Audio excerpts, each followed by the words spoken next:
Verita stood alone on the tall crystal hill. The blue light from her body touched the empty city below. She had never felt the touch of another being. On the planet Lumaris, she was the last of her people, the Luminids. Her kind had see-through bodies that gave off a soft blue glow. Her people never touched each other because it hurt them and could break their fragile bodies. For 300 years, Verita walked by herself through the empty crystal cities of her world.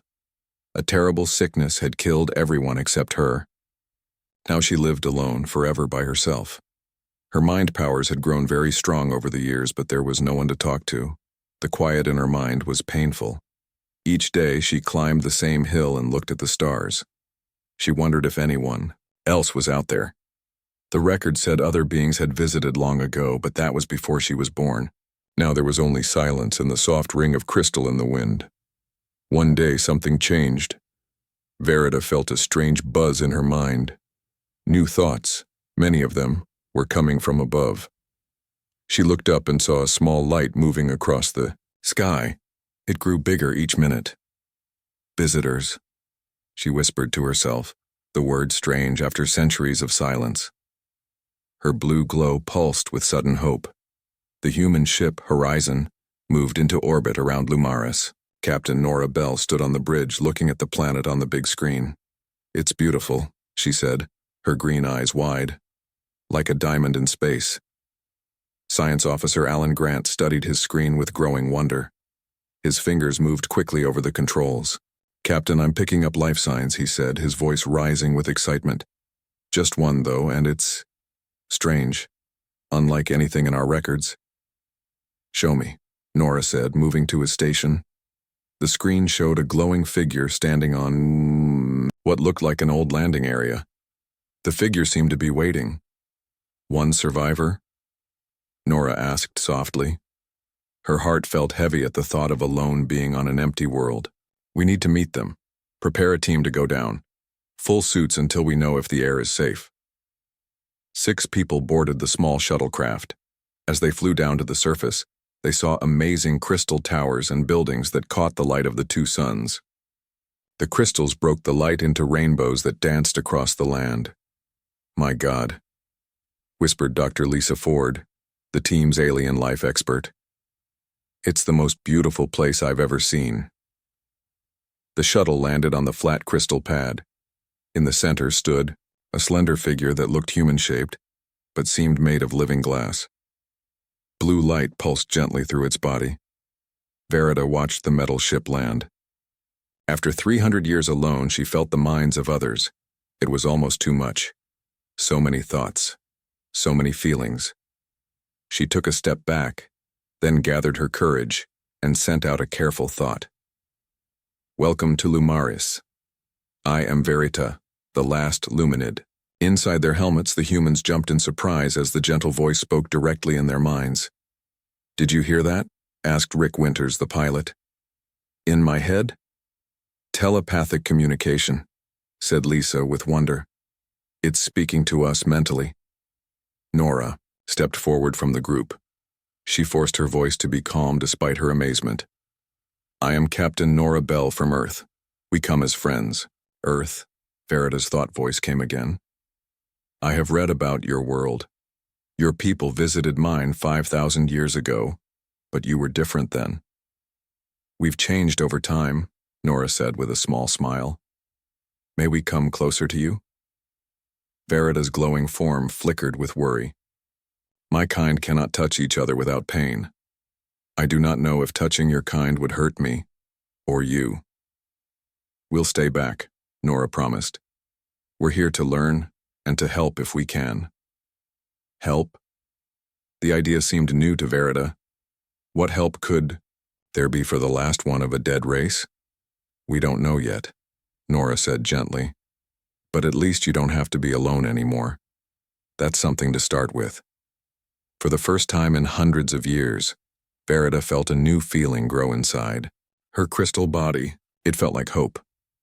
The humans set up a small camp near the landing pad. They tested the air and found it safe to breathe. One by one, they took off their helmets. Verita watched with interest as their faces became visible. "You are so different," From each other, she thought to them. Different colors and shapes, my people all look the same. Alan smiled at this. Humans come in many types. That's one of our strengths. Over the next few days, the humans explored the Crystal City while Verita watched them. She stayed apart, afraid to get too close. But she answered their many questions. How long have you been alone? Lisa asked her one evening as the twin suns set, painting the crystals red and gold. 300 years, Verita answered. The sickness came quickly. In 1 year, everyone was gone except me. That's a very long time to be alone, Lisa said softly. Verita's glow dimmed slightly. After a while, time loses meaning. Days blend together. I watched the crystal plants grow. I read our old records. I walked every path in every city. But you survived, Nora said with respect in her voice. That shows great strength. Verita had never thought of it that way. She had simply kept living because she didn't know what else to do. Each day, the humans came back with new questions. Verita found herself looking forward to their return each time they left to explore.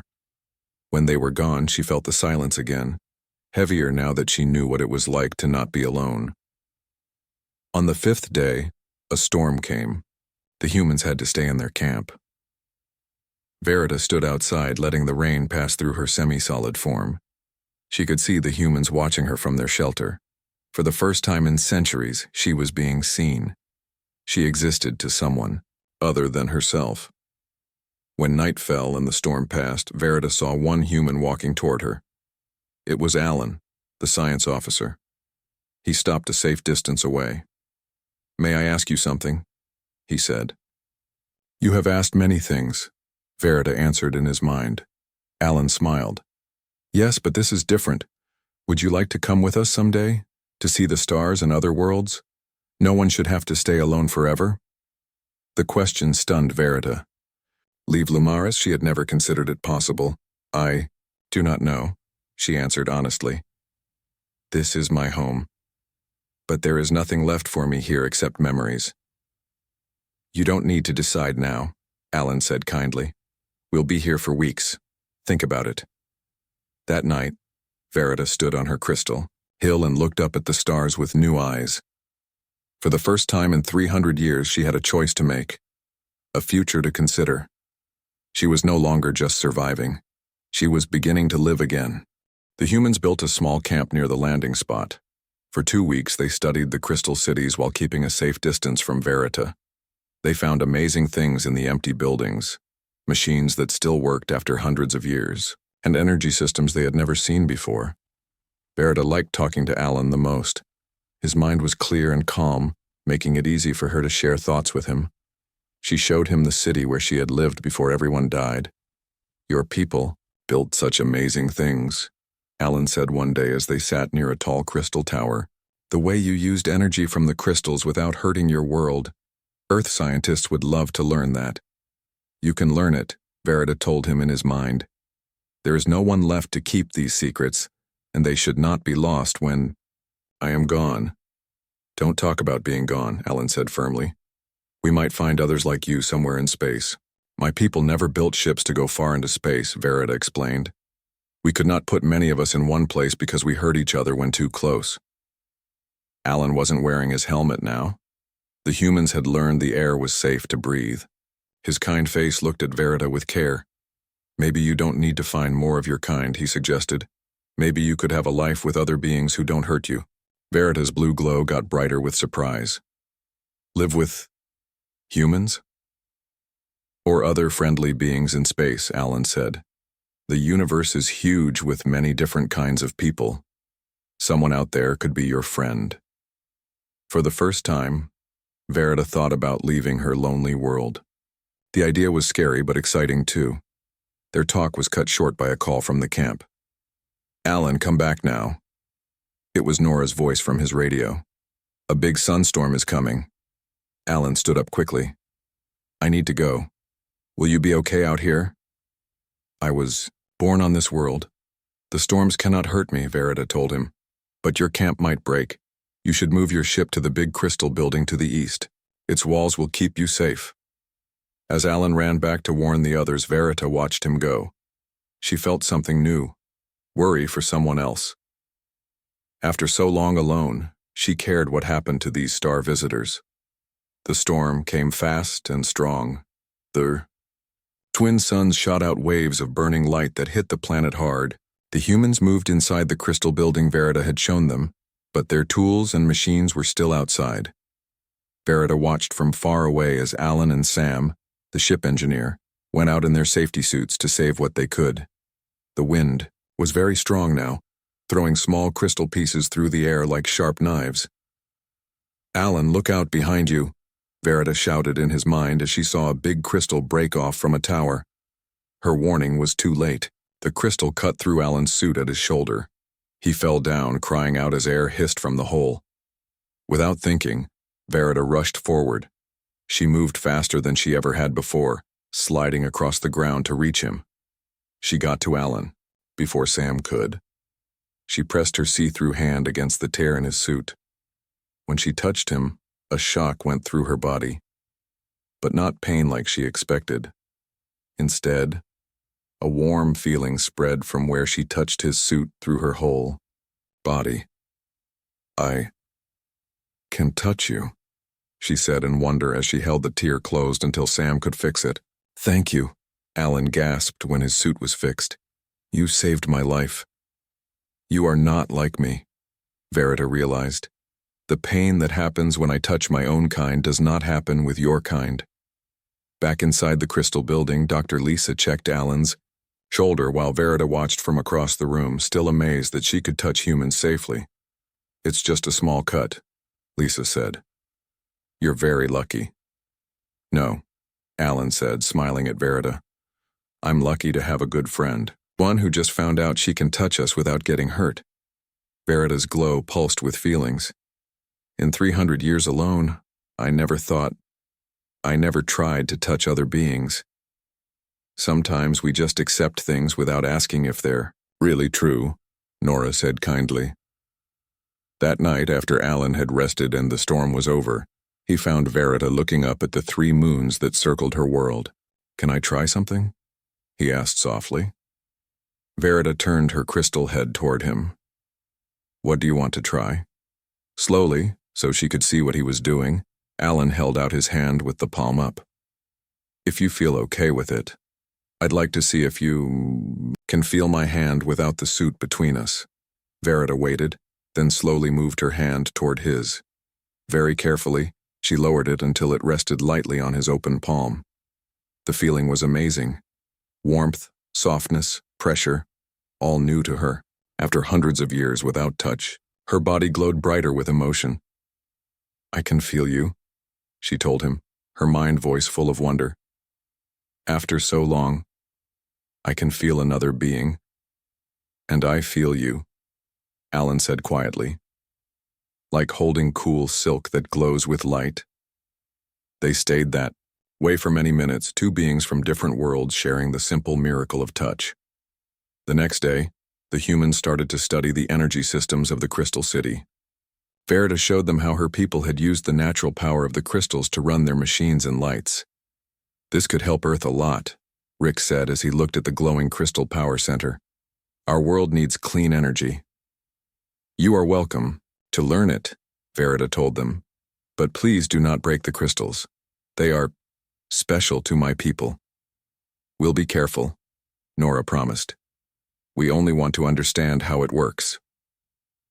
As the days passed, Verita spent more time with the humans. She began to learn their spoken language so they didn't always have to talk in their minds. The sound of voices was strange to her ears after so long in silence.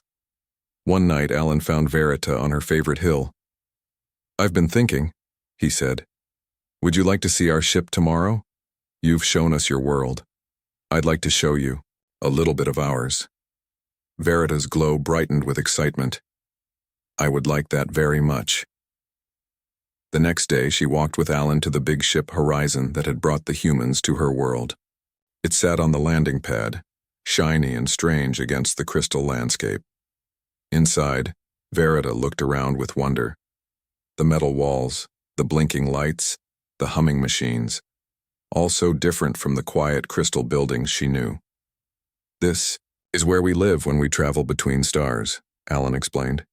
"It's our home away from home." "It's beautiful," Verita said, though it was nothing like her idea of beauty.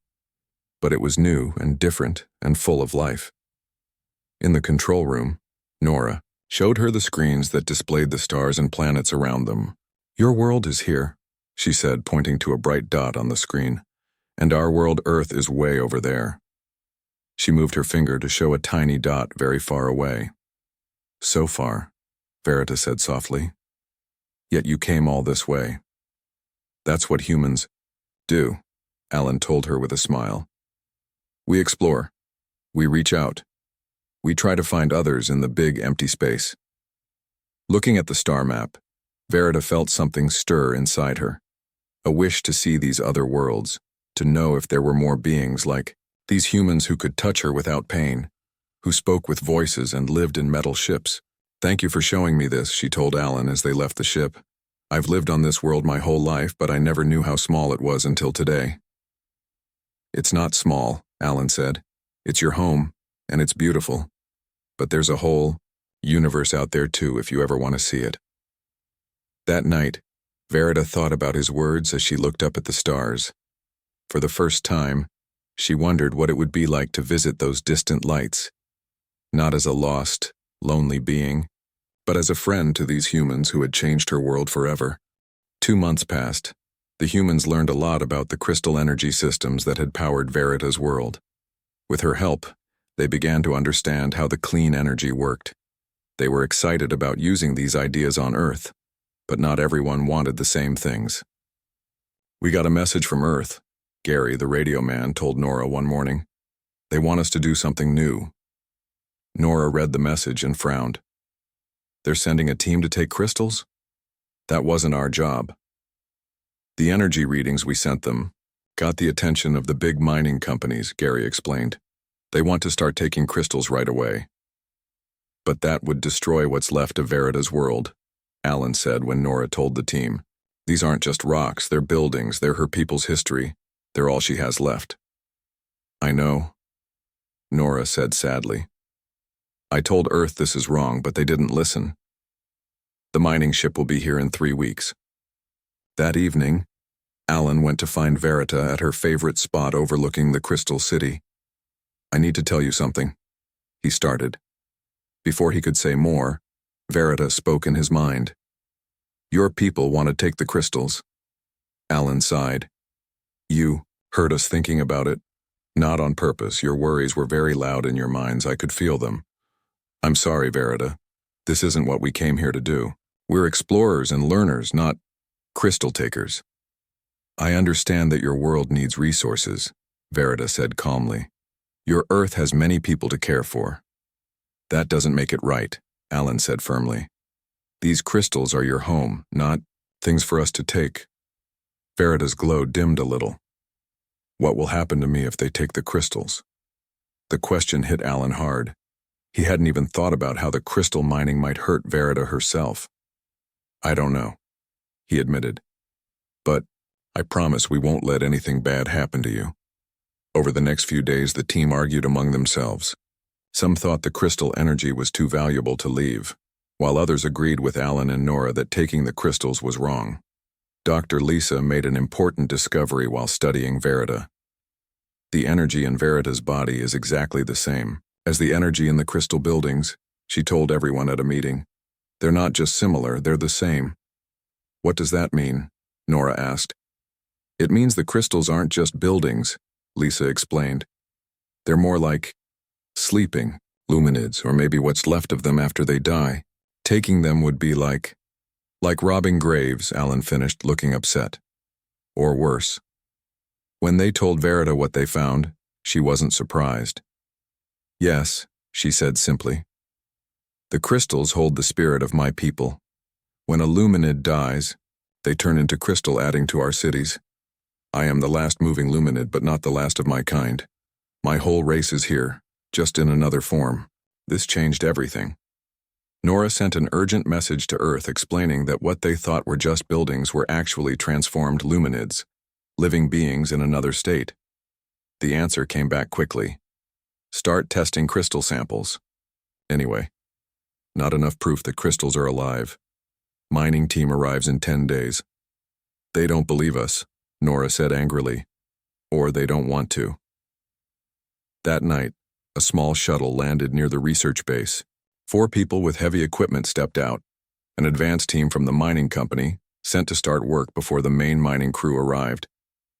Their leader, a hard-faced woman named Patricia, made their plans clear. We're here to find the best crystal areas to mine first. Your research will help us. Our research isn't for that purpose, Nora said firmly. And I must tell you that we have reason to believe the crystal formations are living beings in another form. Patricia smiled coldly. Yes, we got your creative story. However, our scientists think it's more likely that your alien friend has been telling you fairy tales rather than facts. Verita hasn't lied to us, Alan insisted. Maybe not on purpose, Patricia replied. But a lonely being, the last of its kind, might say anything to keep what it thinks of as home. Despite the research team's arguments, the advance team started setting up machines to test crystal samples. When they tried to cut a small crystal, something strange happened. All across the city, the crystal buildings began to pulse with light, the same blue glow that came from Verita, but thousands of times stronger until the whole landscape glowed. Verita appeared suddenly, her form brighter than they had ever seen it. They are waking up, she projected, her mental voice filled with awe. My people sense the danger. The ground shook slightly as the crystal formations made sounds together, creating tones that made the humans' teeth vibrate. The advanced team's cutting machine sparked and stopped working. What's happening? Patricia demanded, backing away from her smoking machine. I think, Alan said slowly, we're getting a very clear message from the real owners of this planet.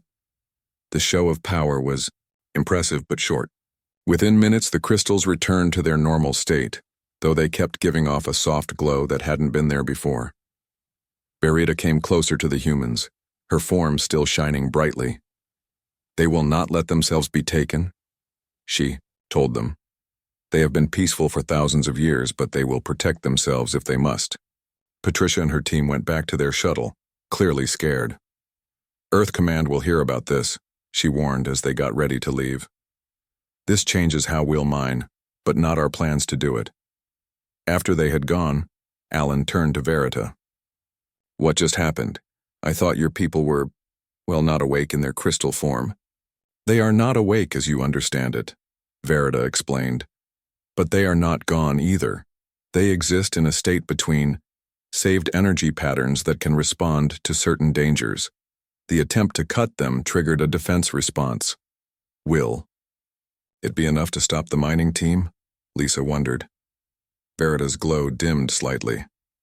I do not know, but I fear that if your people keep trying, the response will get stronger.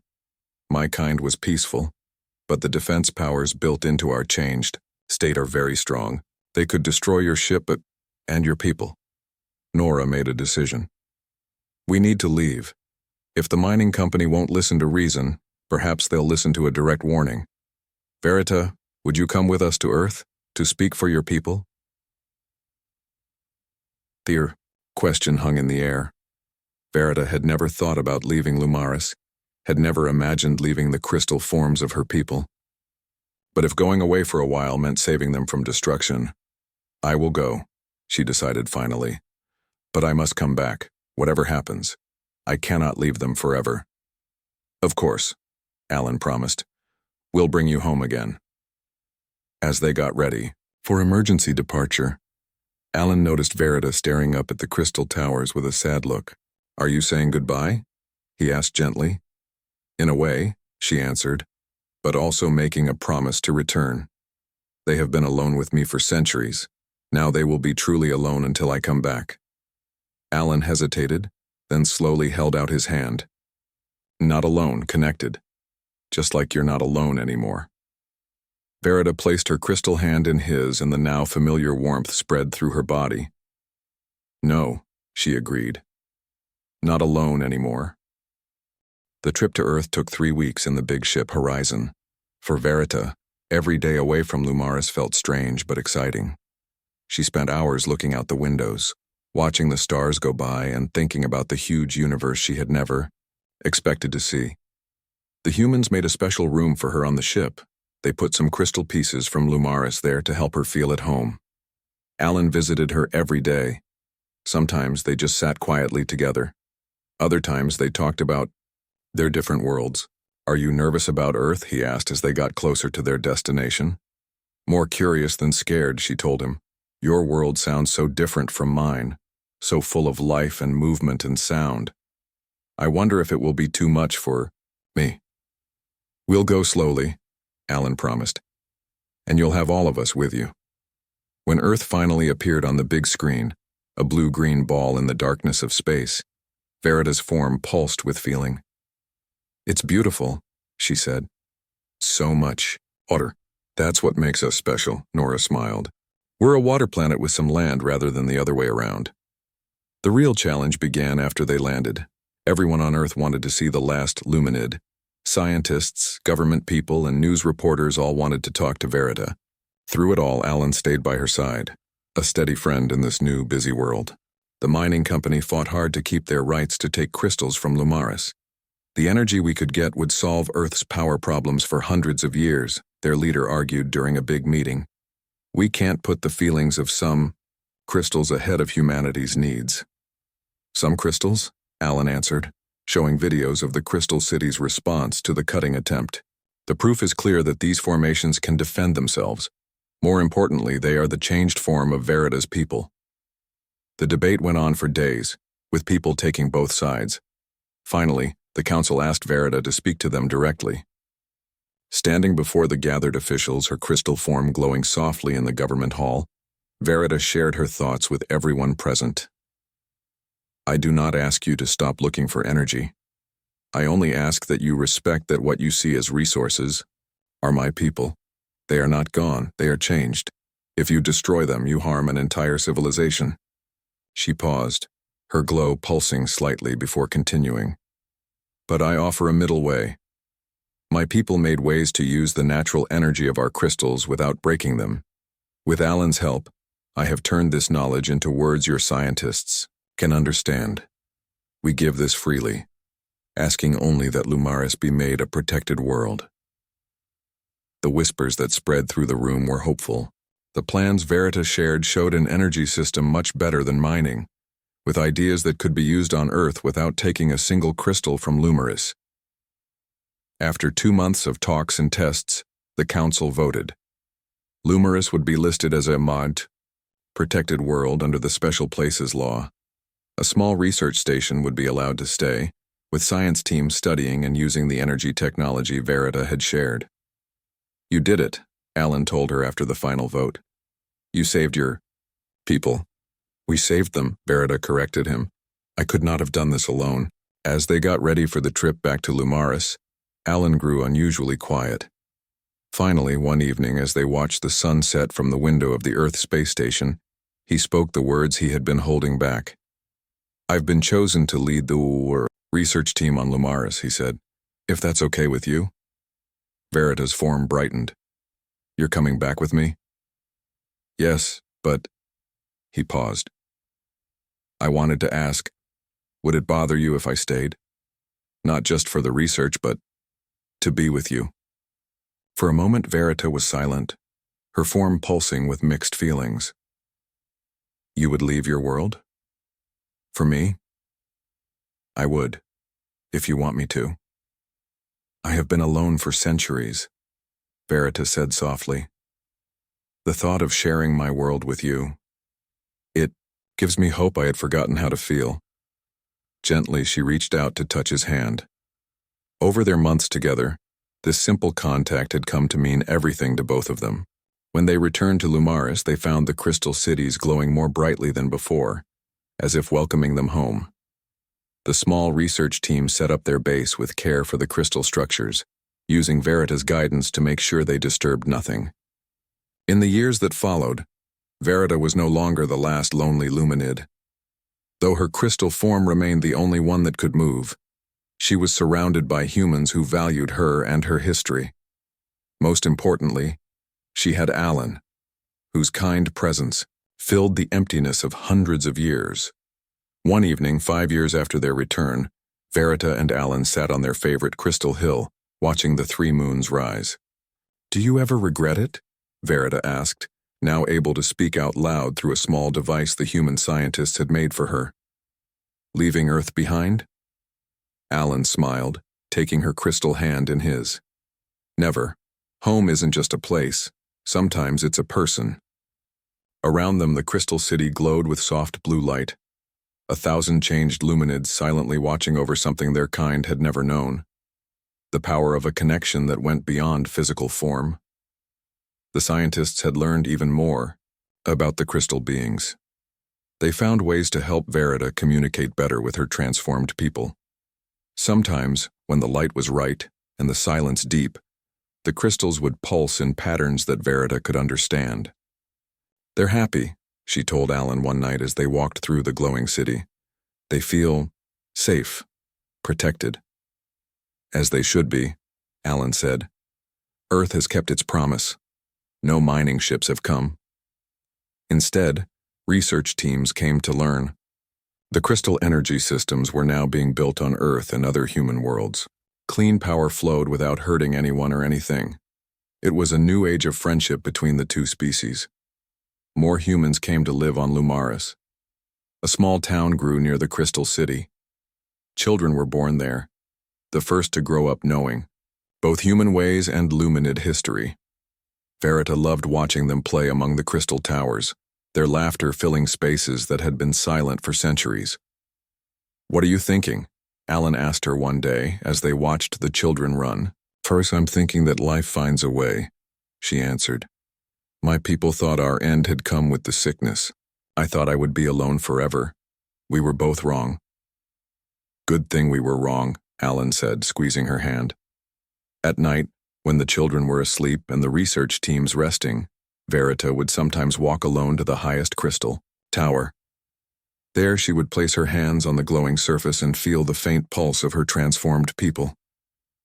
"We are not ended," she would tell them. "We are changed. We continue in a new way." And sometimes she thought she could feel them answer, a warm glow that spread through her crystal form like joy. Verita, who had once had no one, now understood the truth. She had not just found friendship in Alan and the humans. She had found belonging. In the touch of his hand against hers, she felt the answer to a question her people had never thought to ask.